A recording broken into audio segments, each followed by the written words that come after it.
Especially if you're migrating from a different style of photography, maybe landscapes or macros, and you're suddenly getting into wildlife and you're frustrated, do these 7 tips and you'll feel so much better when you're out on location. Yeah. Yeah. Go away, mosquitoes. Oh my gosh. Oh my gosh. All right, we're at one of our favorite locations, getting completely eaten alive by mosquitoes. And today we want to give you our top 7 small tips that make a big difference with your wildlife photography.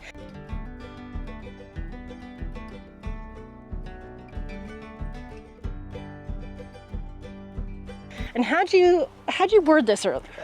Well, wildlife photography is pretty much a lesson in hurry up and wait. Once you've found what you want to take photos of, generally you end up waiting to get some type of interesting behavior. And then you take as many frames of that behavior as you can, because it usually happens fairly quickly. And you want to make sure you get just the right composition and the right action. And then you end up waiting again. So basically, you want to make sure that you've got everything all set up, ready to go well before you actually need it. Okay, but what he actually said was what wildlife photography is: hurry up and wait until all hell breaks loose. Right? Yep. You remember that? Okay. So with that said, it's all about preparation.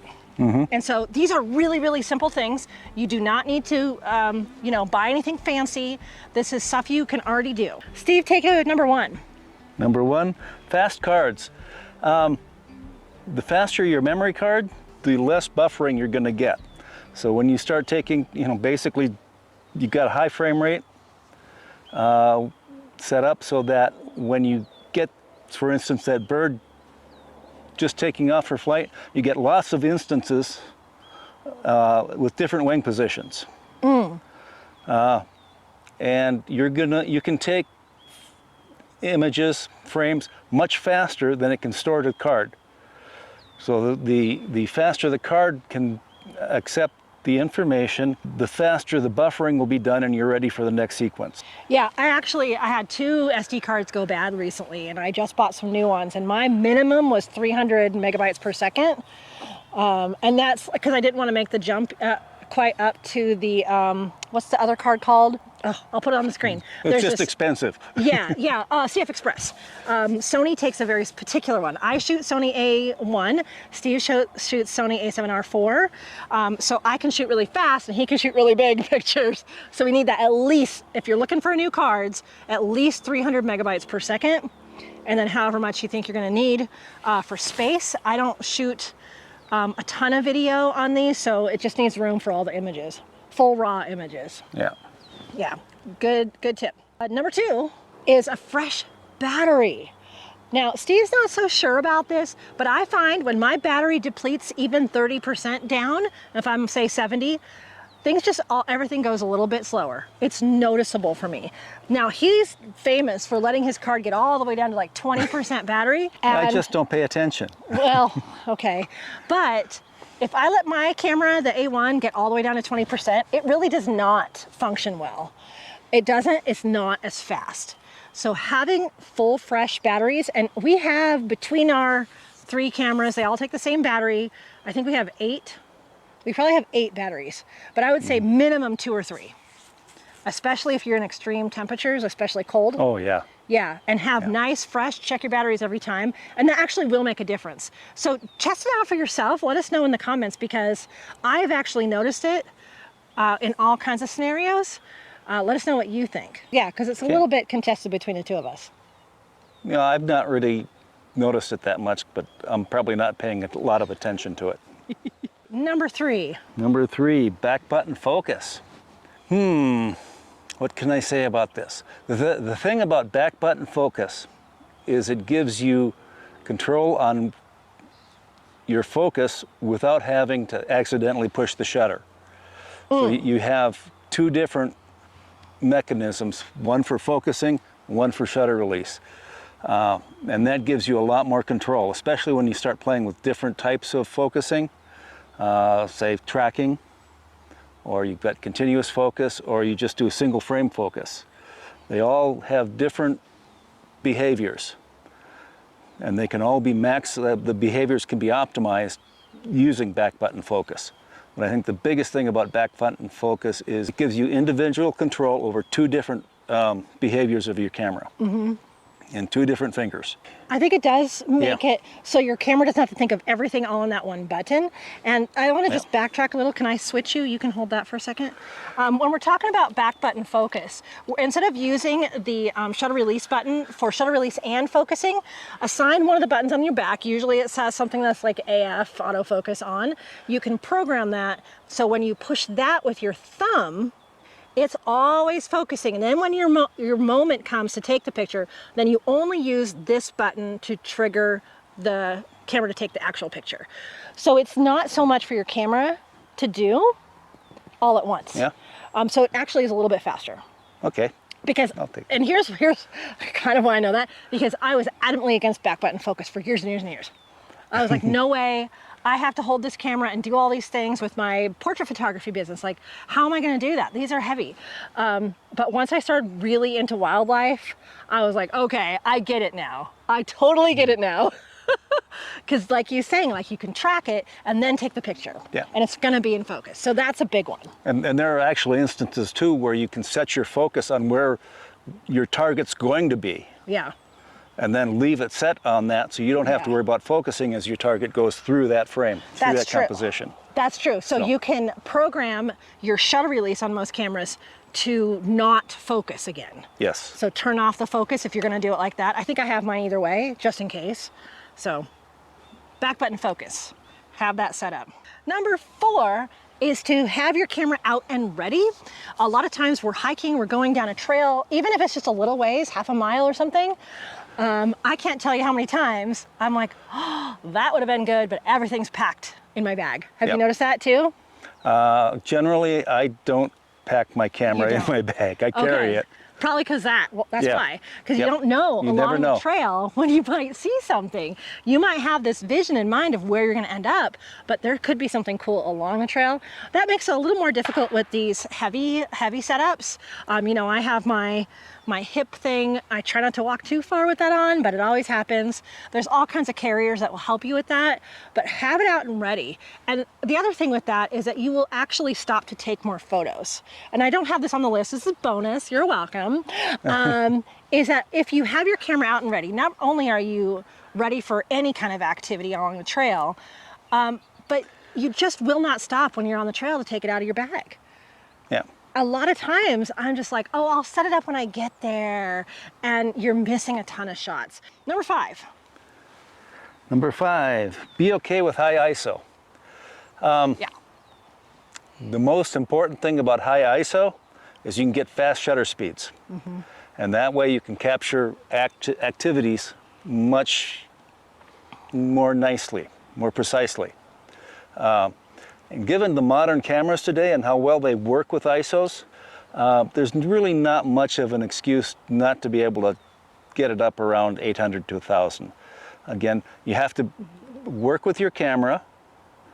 What I found a lot of times is if I keep my ISO lower and then I try and stretch the exposure, and then I think about pulling it up in Lightroom afterwards to pull it out of the shadows, dark stuff out of the shadows, I'll get much worse noise than actually setting the ISO and the shutter speeds for the appropriate shot that I'm taking at the time. Yeah. So you get your nice dynamic range with your, what's that called, the like a histogram?